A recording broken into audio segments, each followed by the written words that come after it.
그러나 이제는 걱정하지 마십시오. 자책하지도 마십시오.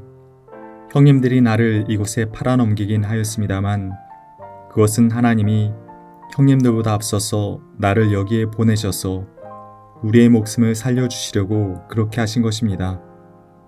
이 땅에 흉년이 든 지 이태가 됩니다. 앞으로도 5해 동안은 밭을 갈지도 못하고 거두지도 못합니다. 하나님이 나를 형님들보다 앞서서 보내신 것은 하나님이 크나큰 구원을 베푸셔서 형님들의 목숨을 지켜주시려는 것이고 또 형님들의 자손을 이 세상에 살아남게 하시려는 것입니다. 그러므로 실제로 나를 이리로 보낸 것은 형님들이 아니라 하나님이십니다. 하나님이 나를 이리로 보내셔서 바로의 아버지가 되게 하시고 바로의 온 집안의 최고의 어른이 되게 하시고 이집트 온 땅의 통치자로 세우신 것입니다. 창세기 45장 5절에서 8절 말씀. 유다가 아버지의 아픔을 헤아리며 동생을 위해 자신을 희생하려는 모습을 보이자 요셉은 형들에 대해서 세우고 있던 마음의 벽을 허물었습니다. 요셉은 북받치는 감정을 억누르지 못하고 드디어 자신이 요셉임을 밝히고 한참 동안 울었습니다. 형제들은 이 놀라운 반전에 아무 말도 할 수 없었습니다. 놀라기도 했겠지만 그들은 두려웠을 것입니다. 20여 년 전 자기들이 죽이려고 구덩이에 던져놓고 노예 상인에게 팔았던 동생, 죄책감에 마음속에서 죽은 셈 치며 살았던 동생이 이제는 자신들을 죽일 수도 있는 위치에 서 있기 때문입니다. 형들의 그 마음을 읽었는지 요셉은 이렇게 말합니다. 내가 형님들이 이집트로 팔아넘긴 그 아우입니다. 그러나 이제 걱정하지 마십시오. 자책하지도 마십시오. 형님들이 나를 이곳에 팔아넘기긴 했지만 그것은 하나님이 형님들보다 앞서서 나를 여기에 보내셔서 우리의 목숨을 살려주시려고 그렇게 하신 것입니다.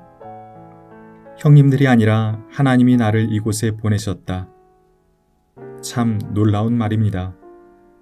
사실 요셉을 상인들에게 팔아 그로 이집트에서 노예살이를 하게 한 것은 하나님이 아니라 형들이었습니다. 형들로 인해 요셉의 삶은 요셉 그 자신에게 이해할 수 없는 것이 되었습니다.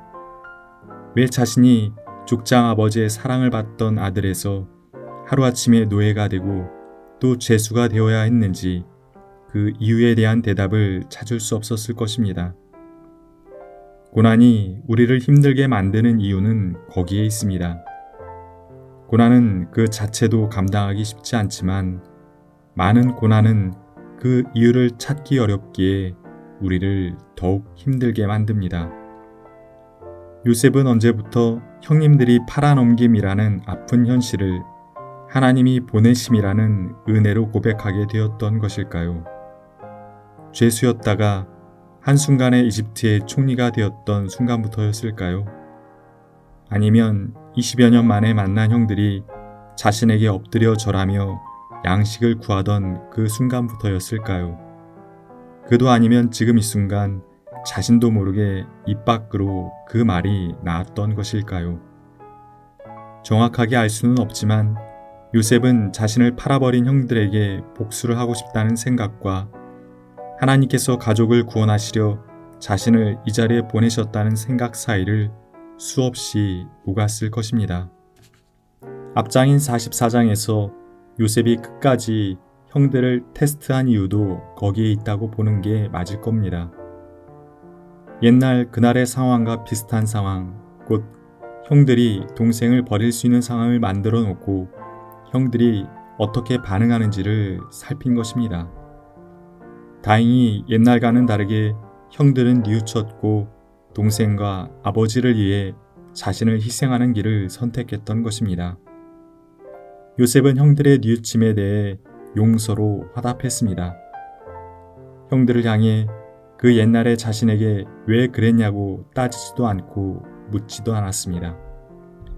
요셉은 형님들이 아니라 하나님께서 자신을 이집트에 보내신 것이라고 연속해서 말할 뿐이었습니다. 요셉은 먼저 동생 베냐민의 목을 끌어안고 울었고 다른 형들 한 명 한 명도 부둥켜 안고 울었습니다. 이 장면은 야곱과 에서가 서로의 목을 끌어안고 울었던 장면만큼이나 감동적인 장면입니다. 진정한 뉘우침이 있고 그에 대한 용서가 있는 곳에서는 언제나 생명의 역사가 일어납니다. 요셉이 형들에게 말했습니다. 이 모든 일은 하나님께서 우리의 목숨을 살려주시기 위해서 그렇게 하신 것이며 형님들의 목숨과 형님들의 자손을 이 세상에 살아남게 하시려는 것이라고. 하나님은 자주 우리의 예상과 생각을 뛰어넘어 일하십니다. 형제간의 비극적인 사건, 다른 형제들이 한 형제를 미워하여 죽이려 하고 노예로 팔아버린 형제간 인신매매 사건을 하나님께서는 세계적 기근 사태 속에서 그 일가족이 구원을 받고 새로운 땅에서 커다란 한 민족을 이루는 계기가 되게 하셨습니다. 이집트의 왕 바로는 요셉의 형제들이 왔다는 소식을 듣고는 요셉에게 그의 온 가족을 이집트로 데리고 와서 가장 좋은 땅에서 살게 하라고 말했습니다. 가족을 태우고 올 수레와 길에서 먹을 양식까지 마련해 주었습니다. 요셉의 형제들은 그 모든 것을 가지고 아버지 야곱에게로 돌아갔고 이 꿈 같은 이야기를 아버지 야곱에게 말씀드렸습니다. 이제 야곱 일가는 비록 고향 땅을 떠나게 되었지만 그것은 죽음의 위기를 벗어나 구원을 향해 나아가는 길뿐 아니라 한 가족이 한 민족으로 변화를 시작하는 길이 됩니다. 하나님, 형님들이 아니라 하나님이 나를 이곳에 보내셨습니다라는 요셉의 말이 큰 울림이 되어 다가옵니다.